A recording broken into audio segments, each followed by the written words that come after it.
আসসালামু আলাইকুম, কেমন আছেন সবাই? আজকে হচ্ছে আমি একটা পাঞ্জাবি পেইন্টিং করব, আর এই পাঞ্জাবিটাতে হচ্ছে আমি পার্পল কালারের ফ্লাওয়ার দিয়ে পাঞ্জাবির ডিজাইনটা করব। যে আপু এই পাঞ্জাবিটা অর্ডার করেছিলেন, উনি আমার এই পাঞ্জাবিটা পাওয়ার পর উনি আরও একটা পাঞ্জাবি অর্ডার করেন। ওইটাও একটু ইউনিক কাজ ছিল, এই পাঞ্জাবিটাও মোটামুটি ইউনিক ধরনের কাজ। আর এরপরে যে পাঞ্জাবিটা অর্ডার করেন ওইটা একটু বেশি ইউনিক। ওইটাতে হচ্ছে জাস্ট বুকের কাছে কাজ আর হচ্ছে পকেটের মধ্যে কাজ। আমি পকেটে কাজ প্রথমবার করছি, তবে পকেটের কাজটা আমার কাছে ভালো লাগছে। তবে এর আগে আমার কাছে এক চট্টগ্রামের আপু একটা অর্ডার করছিল। ওনার হাজব্যান্ড সেনাবাহিনীতে আছে। ওনার হাজব্যান্ড যদি এই ভিডিওটা দেখে থাকেন তাহলে ভাইয়া সরি, ওইটা আমার প্ল্যানিং ছিল না। ওই আপু আমাকে বলছে, আপু হচ্ছে ওই পাঞ্জাবিটা অর্ডার করছিল, করে আমাকে বলছে সামনের দিক দিয়ে ঘন করে অ্যাম্বুশের কাজ করলাম।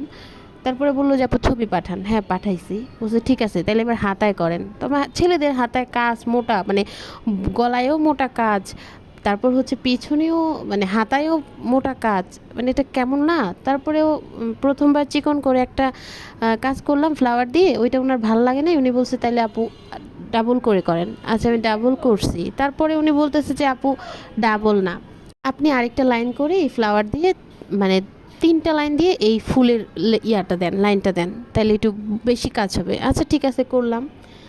তারপরে হচ্ছে উনি আমাকে বলতেছে আপু এটা শুকানোর পর আপনি একটু কাইন্ডলি পিছনেও কাজটা করে দিতে পারবেন।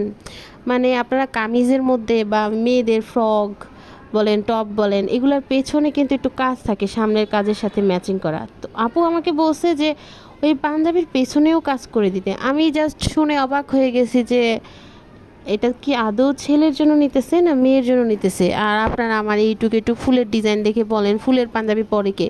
ওই ভাই পাঞ্জাবি পরছে কিনা একটু জিজ্ঞেস করেন তো।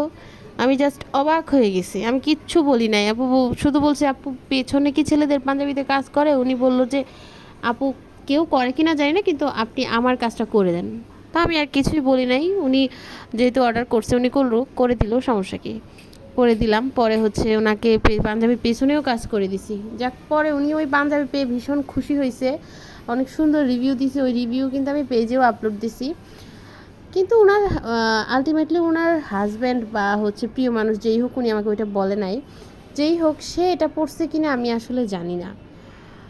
তবে যাই বলেন না কেন, আপু অনেক কনফিডেন্ট ছিল যে পাঞ্জাবিটা পছন্দ করবে। আমিও চাই একজন পছন্দ করে ওনার রুচি অনুযায়ী একটা পাঞ্জাবি গিফট করছে, ভাইয়া পড়ুক, খুশি হোক পরে। এক একজনের পছন্দ এক এক রকম হয়, এটা একদম স্বাভাবিক একটা বিষয়। তো এরপরে যখন এই আপু আমাকে অনেক দিন পর এরকম একটা অন্যরকম কাজ করতে বললো, সেটা হচ্ছে পকেটের ডিজাইন, তখন আমি ভাবতেছিলাম যে আসলে পকেটের ডিজাইনটা একটু বেশি হয়ে যায় না, এটা কেমন লাগবে। তো পরে হচ্ছে আমি যখন কাজটা করলাম দেখলাম যে না, মানে এই কাজটা চলে, ভালোই লাগছে। কথা বলতে বলতে শেষ। পেন্টিংটা কেমন হলো জানাবেন। আর এই ধরনের পাঞ্জাবি আমার পেজ থেকে হচ্ছে অর্ডার করতে পারেন, যে কোনো সাইজ অ্যাভেলেবেল। ভালো থাকবেন।